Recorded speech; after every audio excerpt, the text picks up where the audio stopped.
తిరుమలలో electric AC బస్సులు ఆగిపోయాయి. అలిపిరి డిపో డ్రైవర్లు ఆందోళనకు దిగారు. యాజమాన్యం విధించిన కొత్త నిబంధనలే ఈ నిరసనకు కారణంగా తెలుస్తోంది.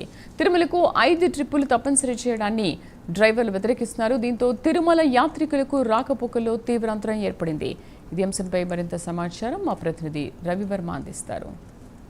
తిరుమలకు ఎలక్ట్రికల్ బస్సులు నడపాలని ప్రభుత్వం నిర్ణయించింది. దాదాపు ఇదివరకే 100 బస్సులను కొనుగోలు చేసి అటు తిరుమల ఇటు అలిపిరి డిపోలను ఎలక్ట్రికల్ బస్సుల డిపోలుగా ప్రభుత్వం ధృవీకరించి ఆ మేరకు ఎలక్ట్రికల్ బస్సులు నిర్వహిస్తూ వస్తుంది. అయితే ఇక్కడ ఉన్నటువంటి సమస్య ఏంటంటే ఎలక్ట్రికల్ బస్సులు నిర్వహిస్తున్న డ్రైవర్లకు వేతనాల్లో కోత విధించడం ఎంతవరకు సబబు అని చెప్పేసి డ్రైవర్లందరూ కూడా నిరసన వ్యక్తం చేస్తున్నారు, ఆందోళన వ్యక్తం చేస్తున్నారు. ముఖ్యంగా ఎలక్ట్రికల్ బస్సుల నిర్వహణ విధానంలో రోజు 5 ట్రిప్పులు ఖచ్చితంగా తిప్పాలని చెప్పేసి యాజమాన్యం నిబంధన అయితే విధించింది. అయితే ఎలక్ట్రికల్ బస్సుల నిర్వహణ విధానంలో బ్యాటరీ ప్యాకప్ వీటన్నిటిని దృష్టిలో ఉంచుకొని 4 ట్రిప్పులు మాత్రమే సమంజసంగా అవుతున్నాయి, కానీ 5వ ట్రిప్ కష్టతరం అవుతుందని చెప్పేసి కూడా డ్రైవర్లు ఇదివరకే యాజమాన్యం దృష్టికి తీసుకెళ్లారు. అయితే యాజమాన్యం మాత్రం ఇచ్చిన నిబంధనల మేరకే ఖచ్చితంగా బస్సులు నడపాలని చెప్పేసి హుకుం జారీ చేస్తూ ఉంది. అయితే ఈ క్రమంలోనే డ్రైవర్లు 4 ట్రిప్పులు తోలి 5వ ట్రిప్పు తోలిన వారికి జీతంలో కోత విధించే విధానాన్ని ప్రవేశపెట్టారు.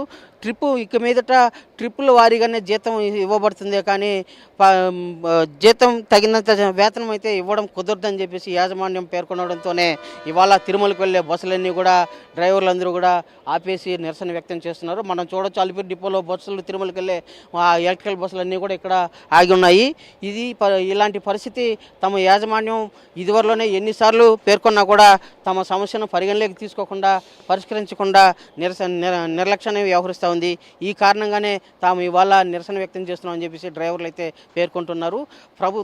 ఆర్టీసీ యాజమాన్యం ఇలాంటి విధానం పట్ల పునరాలోచించి భక్తుల శ్రేయస్సును దృష్టిలో ఉంచుకొని డ్రైవర్ల యొక్క సమస్యను పరిగణలోకి తీసుకొని పరిష్కరించి తిరుమలకు వెళ్ళే భక్తులకు ఎలాంటి ఇబ్బందులు లేకుండా చూడాల్సిన బాధ్యత ఆర్టీసీ యాజమాన్యంపై ఉందని చెప్పి కూడా డ్రైవర్లు అటు భక్తులు విశ్వసిస్తున్నారు. ఆ మేరకు యాజమాన్యం చర్యలు తీసుకుందని చెప్పేసి చర్యలు చేపడుతుందని చెప్పి ఆశిద్దాం.